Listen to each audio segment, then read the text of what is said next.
1 Corinthiens chapitre 4. Ainsi, qu'on nous regarde comme des serviteurs de Christ, et des dispensateurs des mystères de Dieu. Du reste, ce qu'on demande des dispensateurs, c'est que chacun soit trouvé fidèle. Pour moi, il m'importe fort peu d'être jugé par vous, ou par un tribunal humain. Je ne me juge pas non plus moi-même, car je ne me sens coupable de rien. Mais ce n'est pas pour cela que je suis justifié. Celui qui me juge, c'est le Seigneur. C'est pourquoi ne jugez de rien avant le temps, jusqu'à ce que vienne le Seigneur, qui mettra en lumière ce qui est caché dans les ténèbres, et qui manifestera les desseins des cœurs. Alors chacun recevra de Dieu la louange qui lui sera due.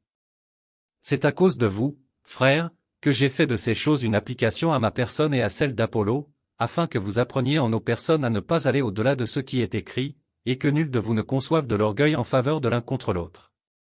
Car qui est-ce qui te distingue? Que as-tu que tu n'aies reçu? Et si tu l'as reçu, pourquoi te glorifies-tu, comme si tu ne l'avais pas reçu? Déjà vous êtes rassasiés, déjà vous êtes riches, sans nous vous avez commencé à régner.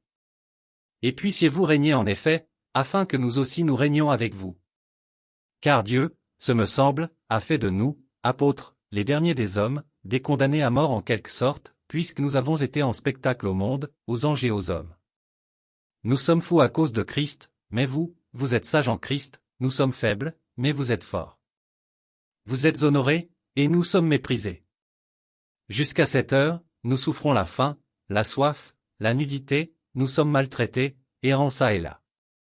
Nous nous fatiguons à travailler de nos propres mains, injuriés, nous bénissons, persécutés, nous supportons.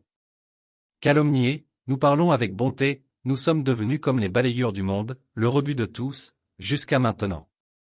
Ce n'est pas pour vous faire honte que j'écris ces choses, mais je vous avertis comme mes enfants bien-aimés.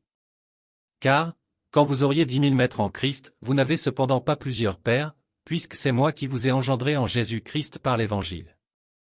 Je vous en conjure donc, soyez mes imitateurs.